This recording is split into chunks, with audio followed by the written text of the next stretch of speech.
This is whole wheat pita bread. It's soft, moist, flat bread made in Middle Eastern countries that puffs up and thus creates pockets when we slice it into half.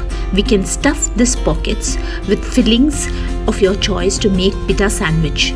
Hi friends, a very warm welcome. Those of you who do not know me, I'm Vinitha. And I'll walk you through the preparation process. So in a small glass container, take around a half cup of lukewarm water and a half teaspoon of sugar and mix it well till it dissolves. Then add half teaspoon of instant yeast.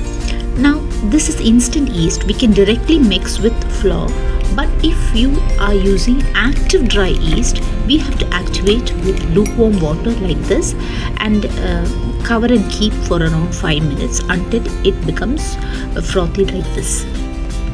Now add around 1.5 cup of wheat flour to mixing bowl. Add around half teaspoon of salt and half tablespoon of olive oil and the water with yeast in it. Mix it with a wooden spoon. Then we'll mix it till it incorporates. Then add around quarter cup of lukewarm water more, little by little.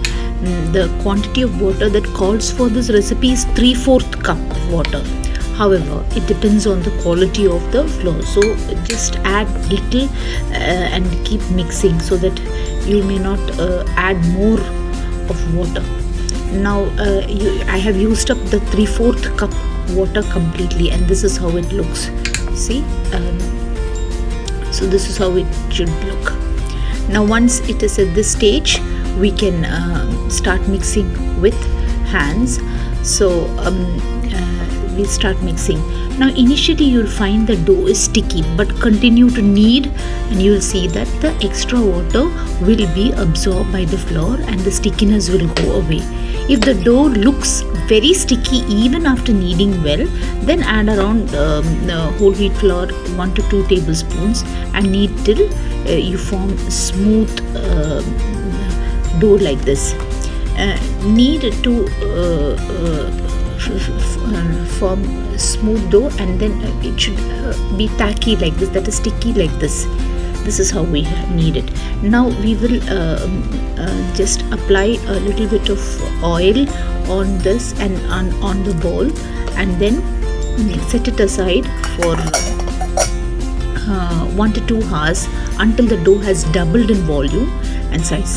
Now after around 1 hour, this is doubled in volume. Now deflate the dough gently and we'll knead lightly. Now make it into a log shape and cut equal portions of the dough. Now I'm going to use only half portion. Other part I'm going to store it. We can store this fermented dough like this, and we can refrigerate it and use it later on. Only you need to thaw it just 30 minutes before. That's all. Now this I will divide into half this portion, and then again that portion once again when I make cut half, I get 4 equal portions. Now this is the official way of rolling it into a ball. So this is what I'm doing. So this is how you do, roll it into a ball like this, so that one forms a smooth ball. So once all the 4 balls are made smooth balls like this, then we will start rolling it. Once after doing this also, we will rest for 10 minutes and then only we'll start rolling it.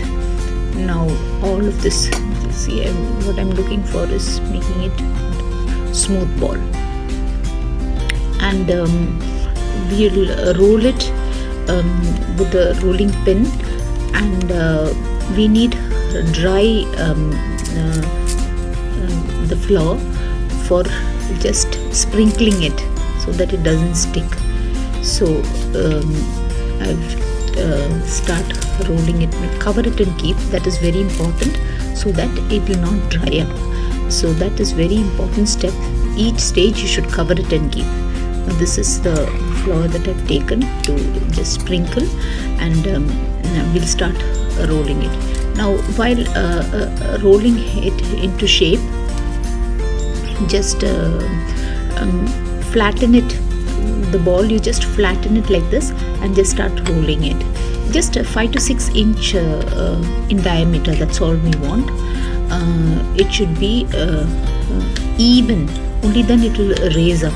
So that's what we are looking for here. Not only it is, don't press it, so lightly, just even we will do, and then keep it aside for resting for 10 minutes. All the 4 we will roll it up into shape and then keep it aside for 10 minutes. After 10 minutes we will place a skillet on the stove over medium to high flame, and then we'll check the heat. If you just keep your palm of your hand, you know how hot it is. So if it's hot only, you have to put it. Then you'll see the first side, when you put, there will be bubbles. Again, when you turn over, you'll see bubbles like this. Then start pressing it here like this. See, you will see that it will start puffing up. So if you don't see the puff, then see, when you press, it will puff up. And so this is how you have to keep pressing. If you don't see, just take it near the flame. Flip this and take it near the flame, then you'll see that it puffs up again. See, this is how it puffs up. See, once again I'll show this put. See, you see it just puffs little like that. Once it start puffing, turn it over. Again you start seeing slowly puffing up. Again, then turn it over, and then start pressing like this lightly. If it doesn't, then just go take it near the flame. When you take it near the flame, you see, wait for some time, turn, because it should not be burned. Keep turning it that side and the side. See, it starts puffing up. Once it starts puffing up, press it, and it is very easy. It comes automatically. You will know when you do. It's not at all difficult. See, puffs up. See, that's how puff coming up. So that's how you make it puff. So it's easy, somewhat like the fulka. When we do fulka roti, we are not throwing directly on flame, but then we are just take it near the flame, so that it will be it will puff up. See, once again I'll show this. Slowly puffs up. Turn it over, again turn it over, again it will puff up a little bit, or it will just small spots will come. Then you turn it over and then start pressing it. Once you start pressing it, if it's not coming up, take it near the flame. Take it near the flame, and then you see it start puffing up. See there, it puffs up. So it will when you take near the flame, it will puff up. So it's very easy.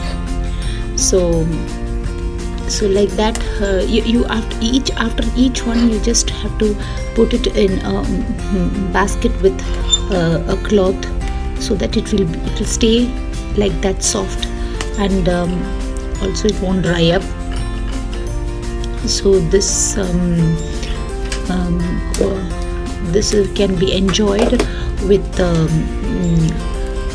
vegetables, falafel, hummus, and it can be filled. This pockets can be filled with the falafel, and all this cucumber and tomato and other vegetables, and then hummus or tahini, etc. can be poured over it and enjoyed. So hoping you liked. Please do give it a try. Please send in your feedbacks and comments. Thank you so much for watching. Bye. Stay healthy, stay happy. Yummily, it's me, Vinitha, signing off.